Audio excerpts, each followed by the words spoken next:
gathered everyone together. Oh, hi. Oh, yes, hi. I'm reading a mystery novel to my fish, and we're just about to hit the ending.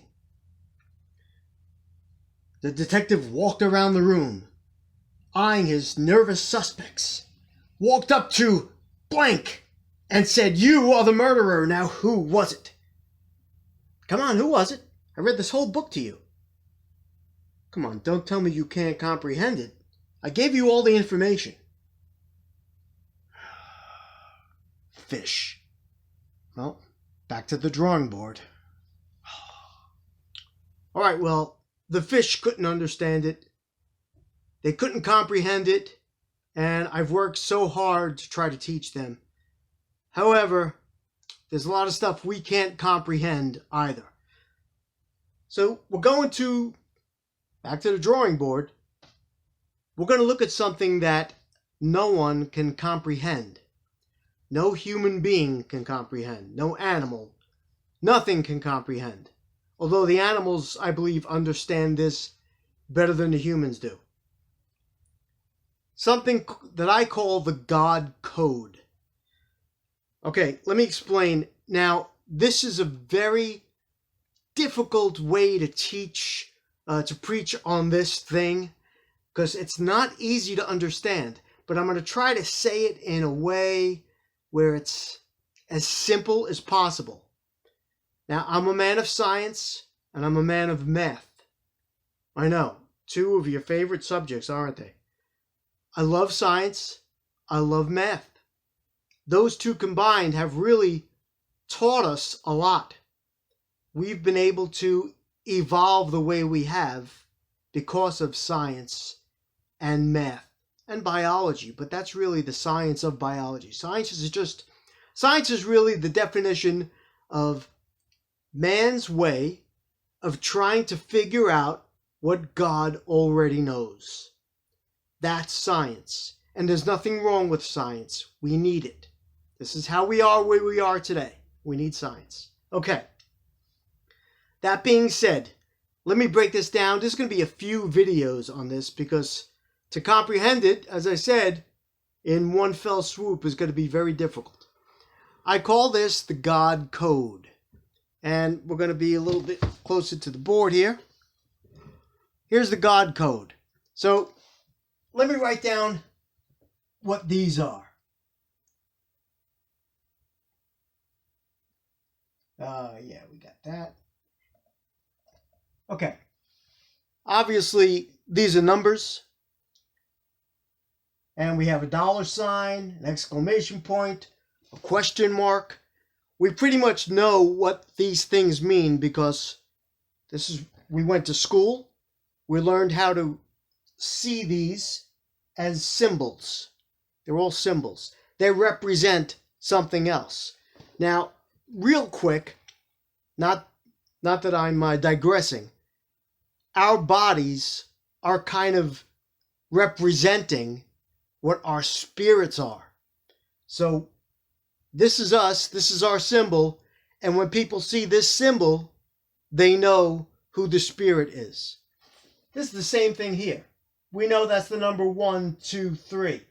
So in other words, we use these symbols because it's a lot easier for the human mind to understand what these symbols are.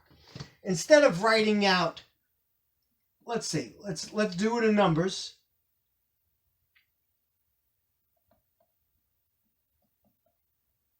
Okay. 637,332,281.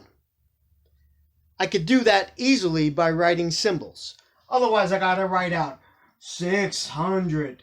I'm not going to start doing all that.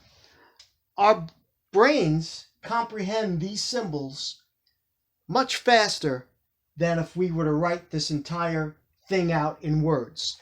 Letters are also symbols too. But as far as letters put together, those are words. That writes that out. These represent even more than the words because we could do a whole bunch with symbols. It's really important to understand that going in. Now, let's get out of the symbol thing. I got my handy dandy, whatever it is. Symbols represent something else. There's a code in every natural thing. So let's write natural thing. And I use these symbols, these letters, natural things. Okay. Natural things fall into two categories. They are either living or they are non-living.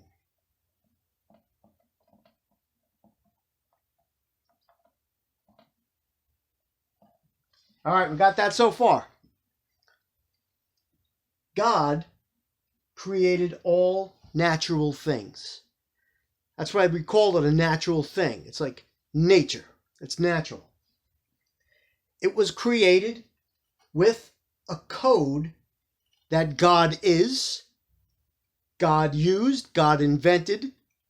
This code, humans can't understand it. We can't comprehend what this code means. We know it's there, but we can't reproduce it. We don't know it. It's very difficult to understand. So, natural things, they are living and non-living. God's code is millions and millions of lines. If humans had to write it, millions of them, all jumbled up, because to us we can't comprehend it, to make natural things either living or non-living. So the difference between a living and non-living thing, obviously we know when something's living and something isn't living. But here's the clinker. This code that God made in living things, it is always moving, it's always computing, pardon my writing, and it's always calculating. All right? So that's what God's code is always doing in a living thing. It always moves. It's always refiguring itself out. It's always computing. It's always calculating. And it's making adaptations to what it started out as. So the living code is doing those three things. The non-living code, guess what? It is static. It doesn't move. It doesn't compute. It doesn't calculate. It stays and remains static. But they both have codes. So what example, living things? We have trees, vegetation, plant and animal life, us. Everything that is alive has codes in it that is constantly moving, computing, and calculating.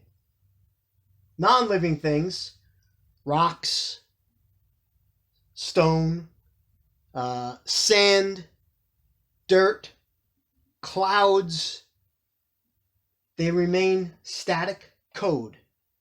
So although God made the code, that's the difference between living and non-living things.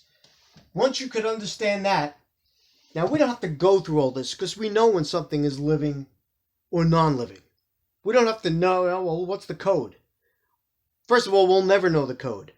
Our bodies are made up of millions of codes. That equals our bodies.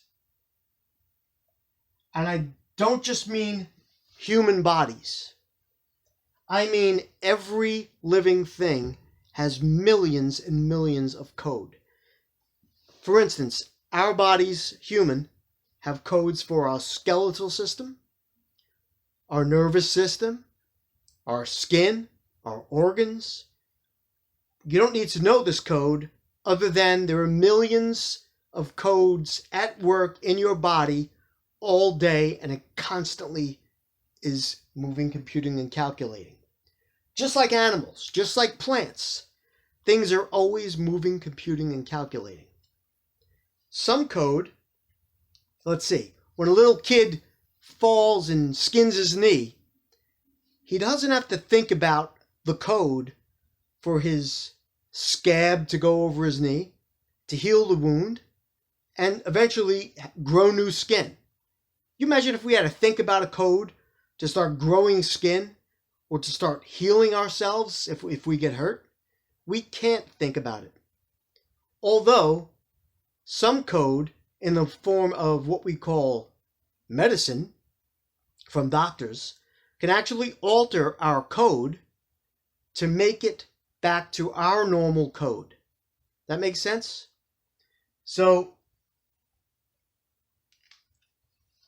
we don't have to think this stuff, but like when a rock breaks and it splits and it's in half or it's in pebbles or whatever we did to it or whatever Earth did to it, its code isn't moving, computing, and calculating. It's not going to grow new rock.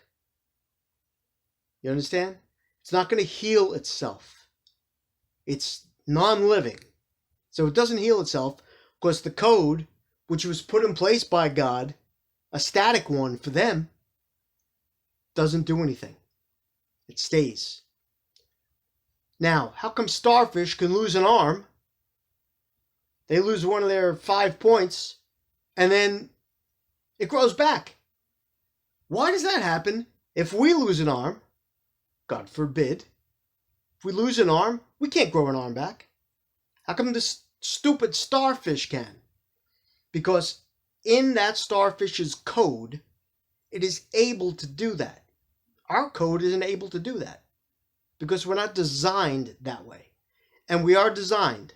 Make no mistake about it. This is not evolution. Although we have evolved, we didn't come from anything else other than a human being. We'll get to how the codes actually got together between species and figured out to make other things like itself. But we'll get to that later on. Okay, so that's the code. I think we're going to end it right here. Next week, we're going to talk about the animals. How many did God make? How are we creating new species every day? Is God constantly making new things? The answer is no, he's not. He gave us the gifts, the gift of his code in all living things, because rocks aren't making new rocks. They're not getting together and creating their codes together to make new code. It's not happening. Although living things can do that because that's how we were programmed. We're programmed to do that because of God. Okay? So next week we're going to talk about the animals, how they got together, why they keep forming. We're discovering hundreds and hundreds of species, new species every day. So is God still creating this stuff? We're going to find that out next week. I hope so far you understand exactly what I was getting at. And I don't have to treat you like my goldfish trying to read a book that we can't comprehend. We can comprehend this. We just can't know what the code is. Science has been trying to figure that out forever. Yeah, we know we got DNA. We got that. But even the DNA is a code. So it goes much further than that. You got to go beyond the DNA and stop saying that that's it. Because we got DNA or we have a cell, that's it, it's over. It's much deeper than what we see with our eyes. All right, so that's it. Have a good week. We're going to see you next week on part 2 of the God Code. Take care, everybody. Whatever you do, do it with God. Bye-bye.